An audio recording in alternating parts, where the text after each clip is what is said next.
Hey, it is Hump Day Wednesday. It's Woman Crush Wednesday. Yes.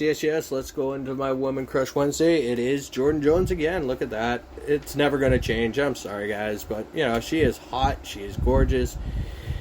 She is all the above. And I can't say much more about that. So, it's been a good day for me. I'm just working like usual.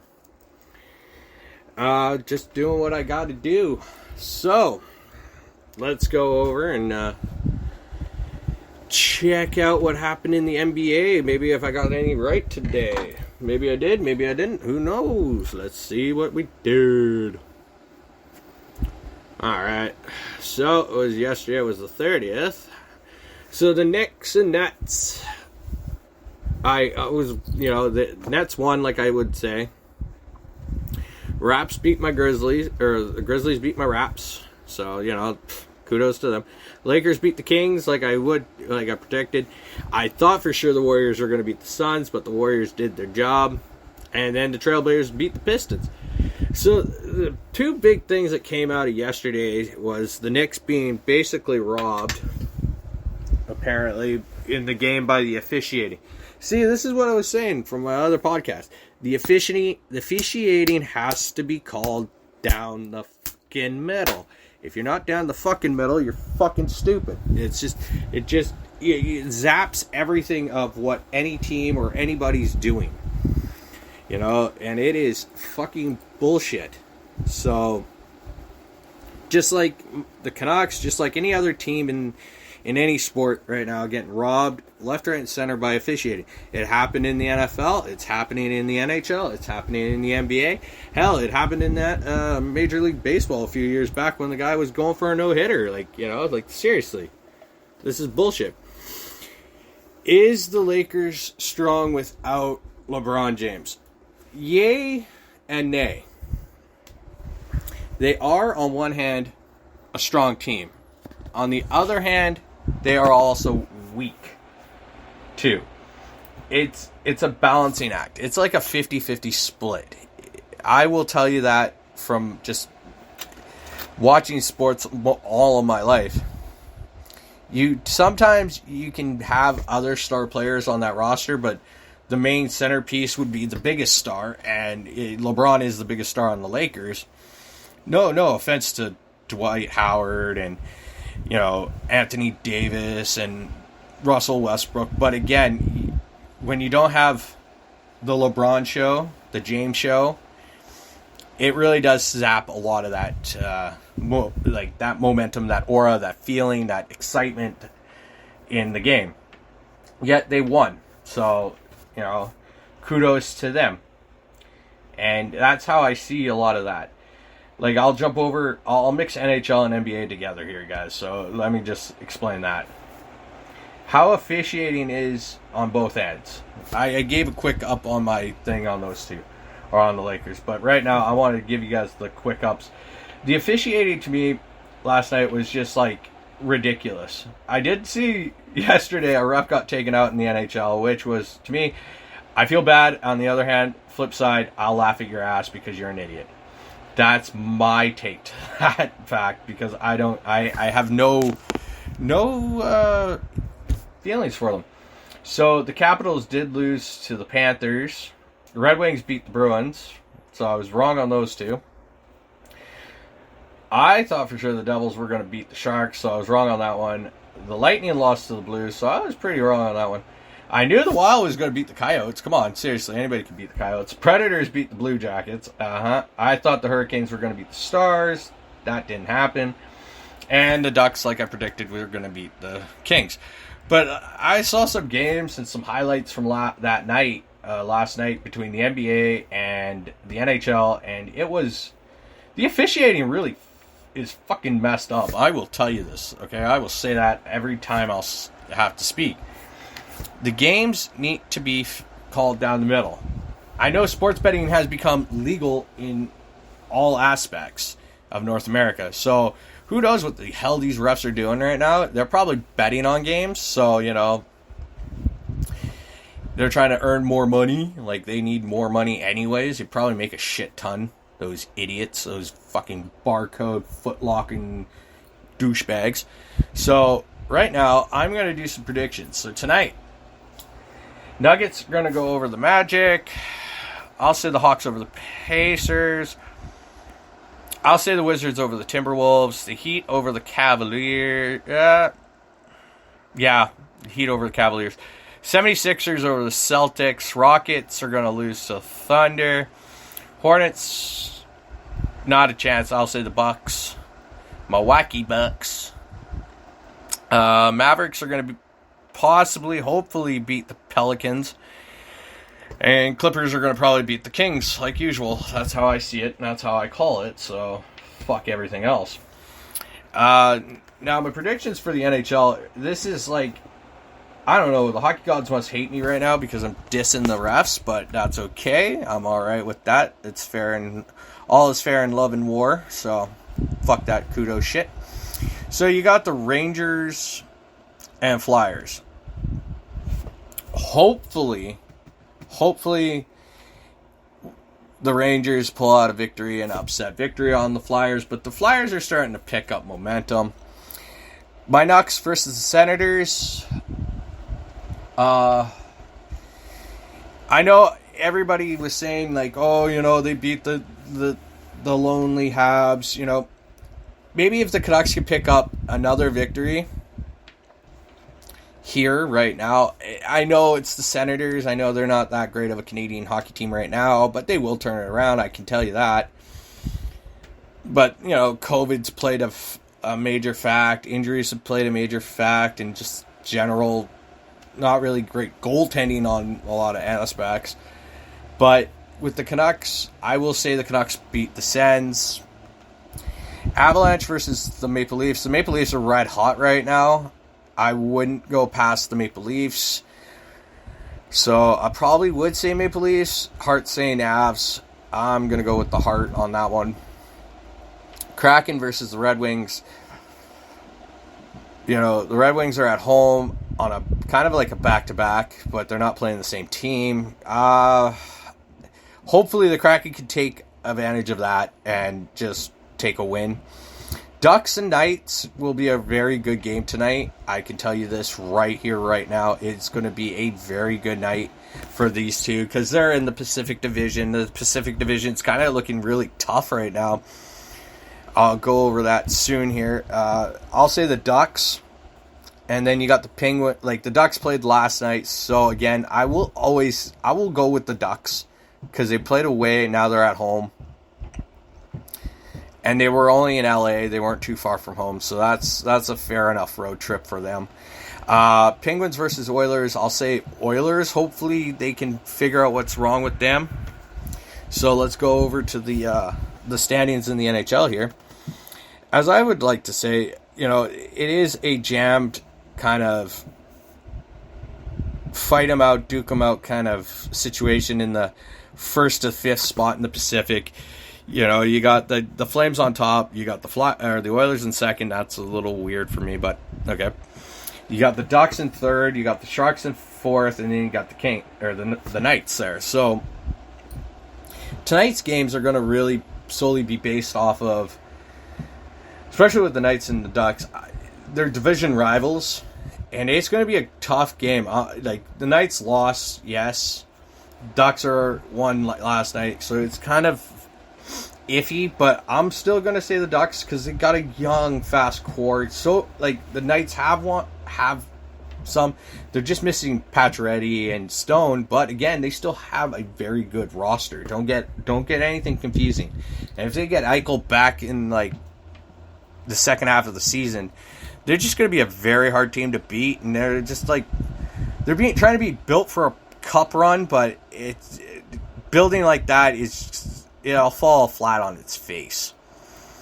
That's how I see that point. That's just what I know from watching sports and watching teams go out and pay and buy players left, right, and center on all that shit. It's an annoyance. With that being said,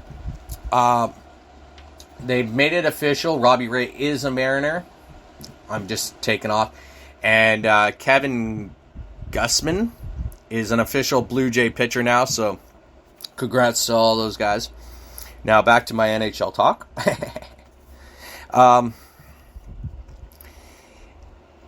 It's really, like, the Pacific is going to be a very good division to watch in the NHL, and quite possibly the Atlantic.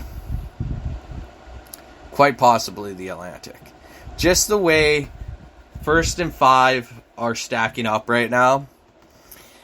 I say the Central would be another one to watch, because from 1st to 6th in the Central Division is going to be another cutthroat kind of battle for playoff positioning. Even though we're only 60 more games to go in the regular season, it is going to be a tough one to call. I'm not going to call a lot. Like, I can't really say teams are going to be eliminated mathematically right now. Eliminated, it's just not. It's not possible. It's not in the cards right now, because if everybody take it back to when St. Louis won their Stanley Cup, their first half of the season was awful. Like, that team was not scoring goals, really. They weren't getting really good, defense and goaltending.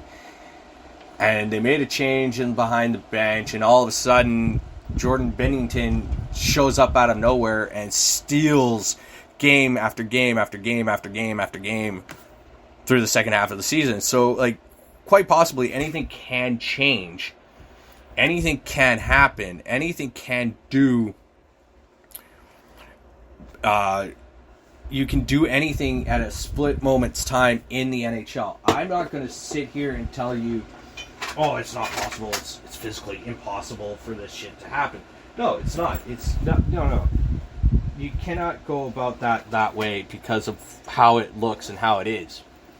Like, teams literally stack the odds against each other on a fairly regular basis. Like, I'm not kidding you on that front. It's really hard. It's really hard to assume any team to be out of their realm in that sense. It's not an easy thing. A lot of teams can pick up points simply by just picking away at their opponents. And I wouldn't be surprised to see, that you never know. Maybe the Habs turn it, the Senators turn it, the Canucks turn it. These three Canadian teams that are so struggling right here, right now, easily turn around and pick up wins, pick up points just in overtime losses and shootout losses. You just cannot say yay or nay to one topic, in one area of sports, that anything can happen in a glance, especially with this officiating. Like, honestly, what if the refs start calling everything down the middle? All of a sudden things can change. Just in the NBA and NHL, even NFL. Change courses. With that being said, are they going to change? You can't really know. You just have to keep tuning in and finding out. Negative. On how all these games are going to go. Because honestly, I can't say what team's going to. I predict my predictions are usually off. I can tell you that. They are always off. That's due to the facts that, you think you can see it coming that, oh, this team's going to beat, and all of a sudden that night, another team steps up. But that being also said, it's the officiating. It does. Everything comes down to the refs, how they call the game, and how they look at it. Is it time to give one team pretty much a penalty every time? Sure, why not? It works. From that standpoint,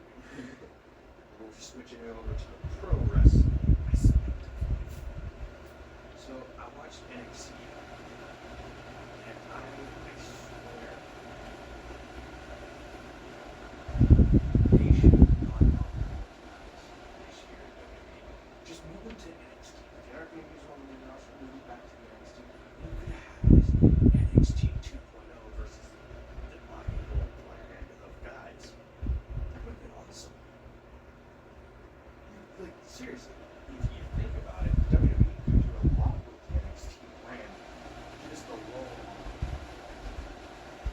The rosters that they have, the rosters that could have been. Like Keith Lee, Killer Cross, all in NXT. You know, maybe if you could have kept Adam Cole in that would have been something. But, you know, they didn't. So,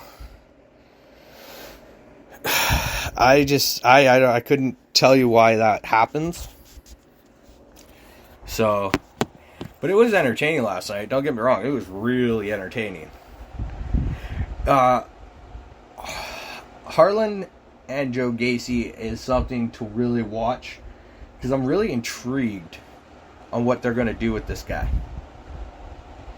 These two guys look like they could be a very unstoppable force given the right material to work with creatively. And it would be beneficial for like NXT to give these guys a shot at the NXT gold, tag gold, and possibly the singles gold too. I would see more of the other, Harlan being the NXT World Champ or NXT Champ, and Gacy being the North American Champ, because he has a pretty damn intimidating factor, and this kid is like tattooed Brock Lesnar version. Okay, he's the young version of what Brock Lesnar. If you go onto his Twitter page or his Instagram page and see him before he was bald, the kid looked like Brock Lesnar Jr. This kid is. Hopefully he can actually perform in the ring. We haven't seen him yet. Let's see how he does. Tonight we got the Dynamite episode. So Dynamite is on tonight. Which means...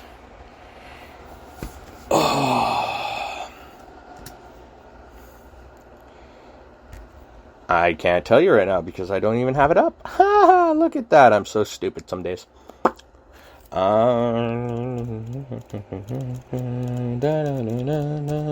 Let's go. Okay, this is just not working for me.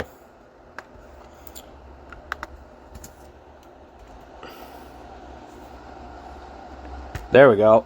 Preview for tonight. Because I don't even know what's on it. Let's go to Wrestle Inc. Oh yeah, we have the Atlanta street fight.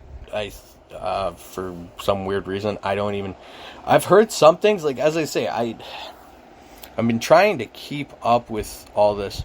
So we have CM Punk versus Lee Moriarty.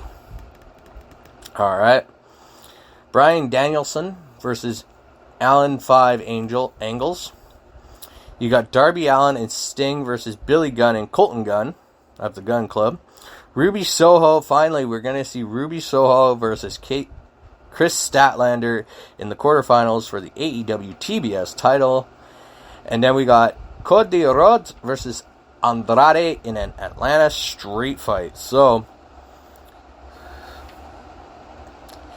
it's starting to look more and more like AEW is starting to become more of its self now, I would say. It's starting to really pick up where WWE is kind of dropping off on everything. Let's see. Ovechkin did get any goals last night, but he's still sitting at 744. I'm jumping around here. He's only 22 goals shy from Yager, so you know what? Who knows? He might get... He's probably going to get into the second spot, so I wouldn't push that right now. But back to the wrestling. It is going to be